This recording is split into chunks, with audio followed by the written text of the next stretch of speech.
Olá, gente, tudo bem? Estamos aqui de volta para mais um papo sério entre mulheres cristãs.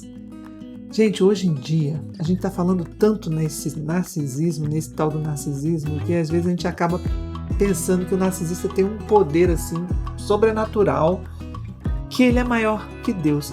Você acha mesmo que o narcisista é maior que Deus?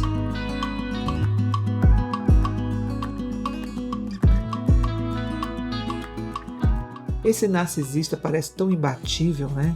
Parece que ele vai destruir a gente, vai destruir as pessoas. Mas será que realmente é assim? A gente está temendo demais alguém que, na verdade, gente, ele é inseguro, medroso, frustrado. E a Bíblia nos ajuda a enxergar esse perfil com clareza, sabe? Mostra que a gente não precisa viver refém do medo de uma mãe dita narcisista, de um pai, um filho, um esposo, enfim. O narcisista, ele se apresenta como alguém confiante, não é? A gente pensa que é carismático, dominante, mas é fachada, gente. É um coração ferido, é orgulhoso, e ele está em constante crise, sabe? De identidade. Isso já lembra a gente que está escrito em Provérbios: a soberba precede a ruína e a altivez de espírito precede a queda. Ou seja, aquele que vive para exaltar a si mesmo, na verdade, ele está mais próximo da destruição do que do domínio. Então nós precisamos ver o valor da palavra de Deus em nos explicar sobre isso, porque a palavra nos lembra que o medo não deve reger nossa vida. Em 2 Timóteo 1,7 declara: porque Deus não nos deu espírito de covardia, mas de poder, de amor e de moderação. Ou seja, se você está convivendo com um narcisista, seja em casa, no trabalho ou em qualquer outro ambiente, e sente que está sendo manipulado, controlado ou silenciado, saiba, gente, que isso não vem de Deus. O Senhor não nos deu um espírito de escravidão, sabe? Mas de liberdade e força. Porém, né, atrás dessa aparência forte, né, exatamente o oposto do que demonstra na verdade. Você lembra Saul, como é que ele era? O primeiro rei de Israel. Ele começou inseguro, se escondendo no meio da bagagem quando ele foi chamado para reinar, né, lá em 1 Samuel, primeiro livro de Samuel, capítulo 10, 22. E ao longo do tempo ele passou a agir movido por inveja e medo, especialmente em relação a Davi. Ou seja, Saul era rei, tá? Ele tinha poder, mas ele não se corroía. Mas ele se corroía, aliás, né? Por dentro, né?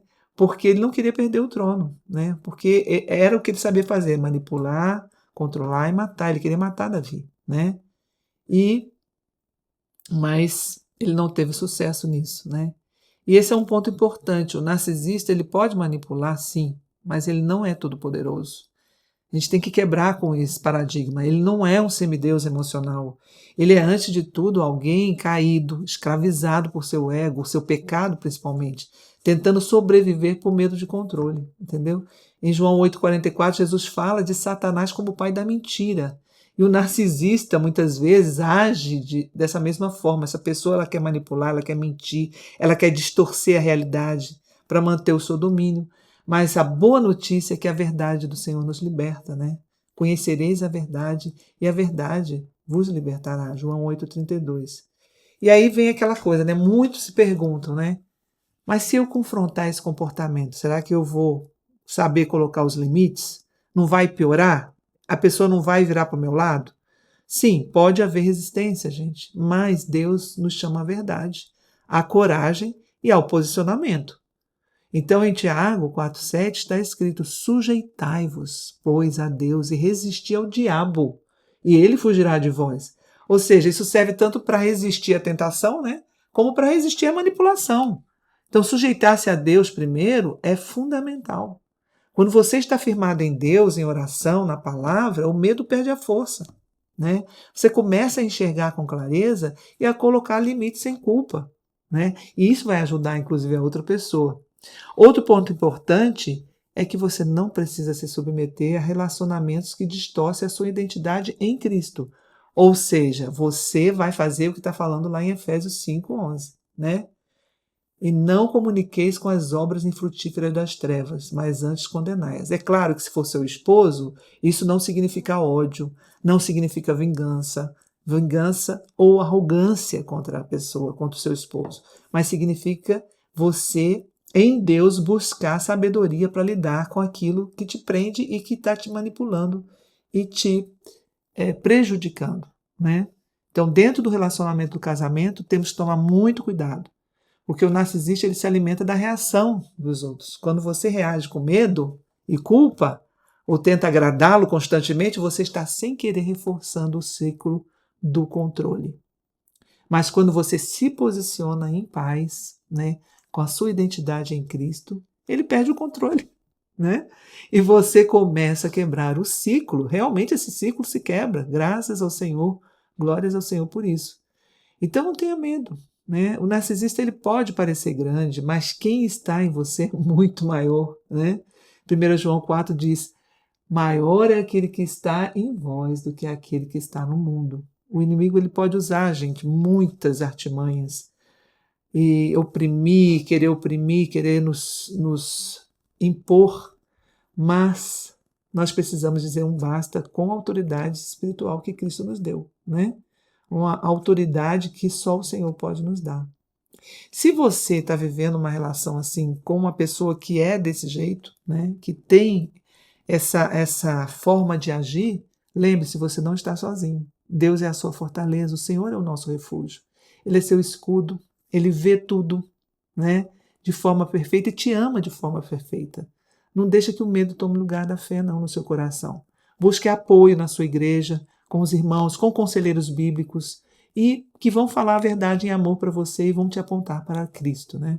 Você não precisa ter medo de quem só parece forte, porque é só uma aparência, gente. É só uma aparência. Porque quem anda na luz vive em liberdade, né? E não há poder em pessoas assim que vão conseguir te afastar de Cristo, porque Cristo te libertou.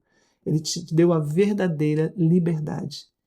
Agora, você pode ainda pensar assim: eu vou me tornar, né, uma pessoa fóbica por causa desse narcisista ou dessa pessoa que, né, eu falo assim, narcisofóbico, né? Tem medo, não pode, né? Como é que Davi reagiu a Saul? Davi, muito pelo contrário, quando ele via Saul querendo dominar e querendo controlar, Davi se aproximava e ia tocar a harpa para ele, acalmava ele, né? Tirava ele daquela empáfia dele, daquela arrogância, daquela conflito que ele causava no reinado dele ali. Então, nós precisamos ter esse amor maior por pessoas que agem dessa forma, principalmente se forem da família de Deus. Pessoas que confessam, que professam o nome do Senhor. Nós precisamos pedir sabedoria, pedir discernimento para como lidar com essas pessoas, e o Senhor vai te dar. Ele falou que Ele não vai negar sabedoria para você, se você pedir essa sabedoria para Ele, para lidar com esses problemas. Deus te abençoe e se inscreva no nosso canal, dê o seu like, compartilhe e comente também sobre esse tema tão importante. Deus te abençoe. Tchau.